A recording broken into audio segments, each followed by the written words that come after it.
now. In national news, tornadoes ripped through North Texas on Tuesday, causing millions of dollars in damage.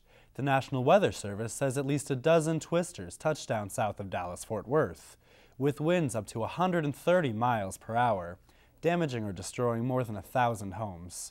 The storms also left thousands homeless or without power. But despite the destruction, no fatalities and only a few injuries were reported.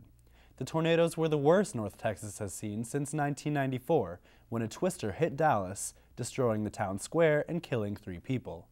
Tornadoes have already claimed 57 lives this year, and the year is on pace to be as deadly as 2011, which was the worst tornado year in over a century. The latest developments in the Trayvon Martin case: George Zimmerman, the shooter, is citing, quote, shaken baby syndrome in defense. According to Zimmerman's account, he says Martin repeatedly hit his head against the concrete pavement, causing Zimmerman to shoot Martin in self-defense. This is in addition to Zimmerman's defense using the controversial Florida Stand Your Ground law. Meanwhile, Zimmerman's father appeared on Fox News. Trayvon came from his left side, asked him, did he have a problem? George said no. At that point, Trayvon said, what do you do now? He punched him in the nose, again, knocked him to the concrete, and started beating him. George was there yelling for help for at least 40 seconds. The nice weather of this year's mild winter may have been enjoyable, but this spring, it's also brought along an unwelcome guest. Eric Wilkins has more. Environmentalists are predicting an increase in Lyme disease this spring and summer. Dr. Christopher Tudge is a biology professor at American University.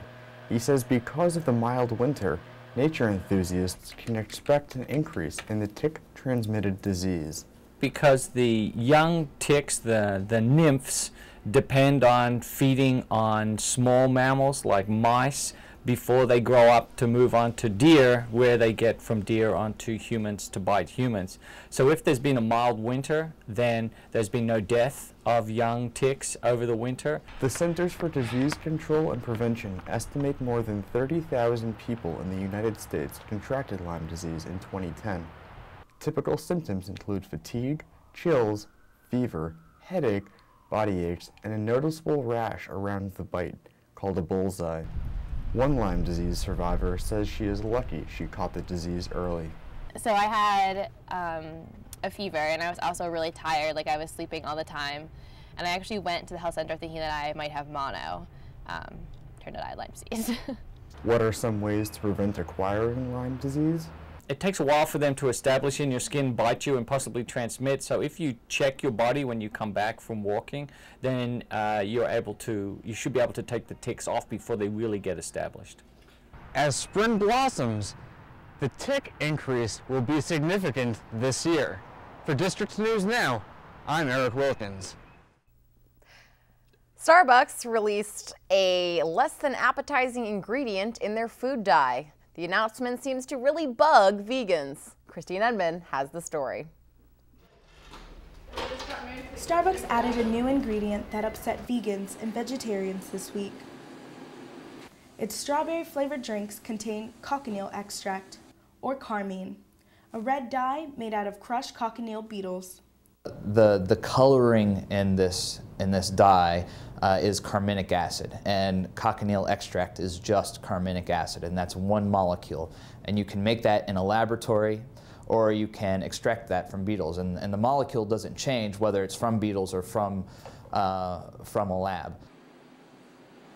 The news leaked by a Starbucks barista on thisdishisvegetarian.com. The extract is used as a base for the strawberries and cream frappuccino, strawberry smoothie, and for 3 food items: the birthday cake pop, mini donut with icing, and red velvet whoopie pie. When I'm made aware that a product in my beverage or any kind of food is, I guess, like that, I tend not to purchase it anymore. A petition at change.org says drinks could be made with soy milk and would not contain ingredients from animals or other living creatures. And it's just the length. But I think if it's a bug, I mean, maybe that's qualified as natural, but it's not a strawberry. Starbucks president Cliff Burrows released a letter due to attention from media and customers. He says the company is reviewing alternative natural ingredients. Starbucks management refused to conduct an interview with us. However, most customers say they were unaware of any changes in the ingredients. I'm Christine Edmond for District News Now. If you've been walking around campus lately, you may have noticed that 20 cherry trees have recently been moved to the Korean Garden behind the East Quad building. The trees used to be by Nebraska Hall, but would have been lost during its expansion. Anonymous donations from AU parents saved the trees, making it possible to move them to their new home.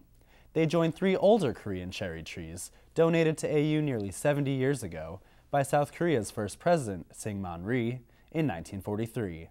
The trees also joined the statues donated by the South Korean government last year. Students say they like the new trees and the springtime feel they bring to campus. They're pretty cool. I mean, they add a more like campusy feel to AU because you've got Mass Ave right here, so it's a little noisy and uncomfortable, but this makes it a little bit more recreational. It's nice. I like it. Coming up, near, far, and coming to a theater wherever you are. Which resurrected blockbuster is making a return? Find out after the break.